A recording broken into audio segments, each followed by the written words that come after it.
It's James here from goodguitarist.com, and in today's lesson, I want to show you an easy way to play an F minor chord.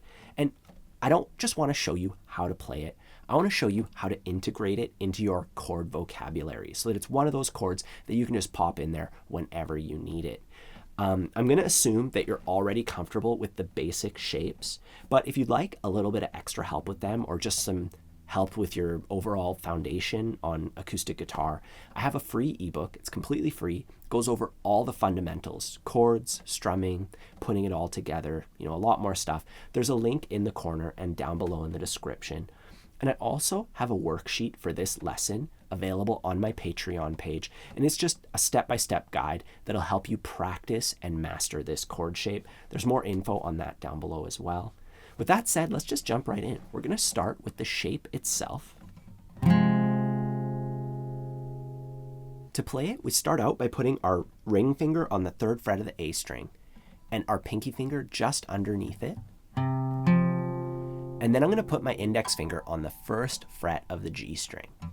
And it's really important that you curl these two fingers, your ring and pinky finger, enough to provide some clearance for the G string. So you really want to curl those fingers. I like to put my thumb over the top, lightly touching the thickest string to mute it.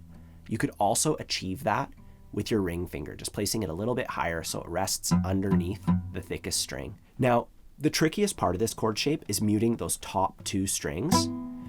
We're going to be doing that with the underside of our index finger. So we're pressing the 1st fret of the G string, and then we're kind of bringing our finger in so that the fleshy bit underneath is touching the top 2 strings. And you can try that, just bringing your wrist up a little bit and then plucking the B and E strings and making sure that they're muted while the 1st fret there works. And then getting those other 2 fingers on there. Even this one, even though this chord is only 3 notes, all that muting is pretty tricky, and there's no easy way around this. Because, I've seen a lot of solutions where you're playing just a couple strings, but you can't really, you can't really strum it.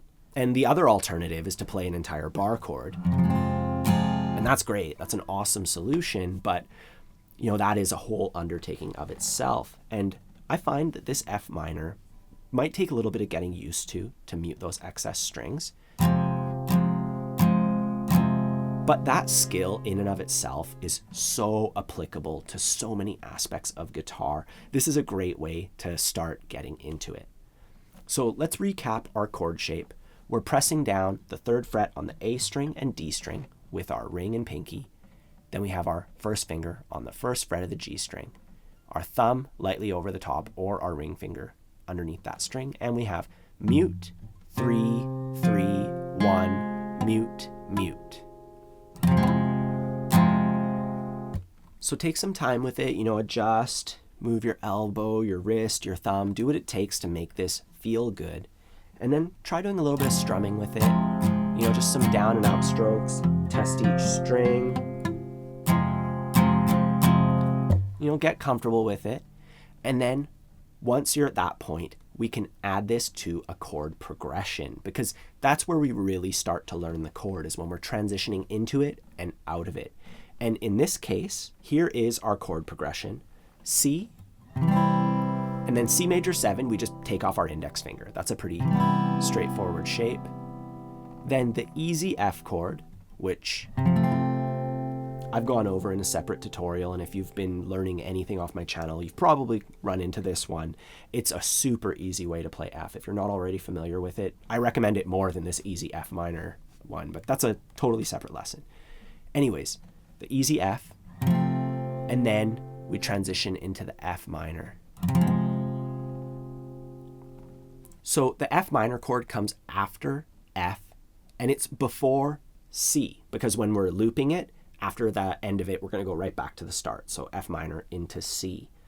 So those are the 2 switches we need to practice, going from easy F into F minor, which is a pretty straightforward switch, aside from those little adjustments you need to make to get those strings to be muted.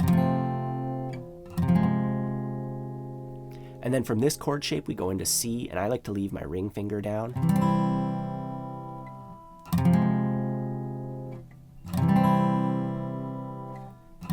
we just go back and forth, isolating those switches, you know, a whole bunch over and over again between F and F minor, and then between F minor and C.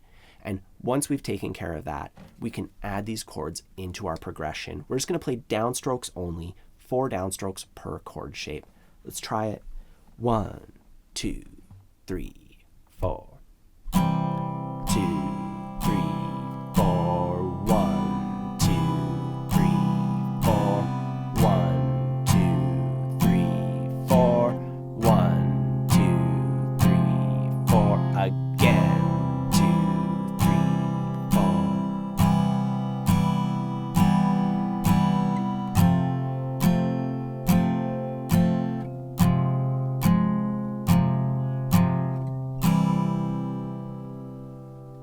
Now, chances are you want to learn a song that uses that chord shape. So we're going to apply that exact same methodology to the song that you want to learn. You find F minor in your song, you take a look at what chord comes before it, and you practice that switch. First you do it silently, trying it a whole bunch, then you add some strumming to it, you know, just basic downstrokes. And then you do the same thing with whatever chord comes after it. And then you'll be able to go into and out of that F minor chord in the context of a real song. So that's the next step from here.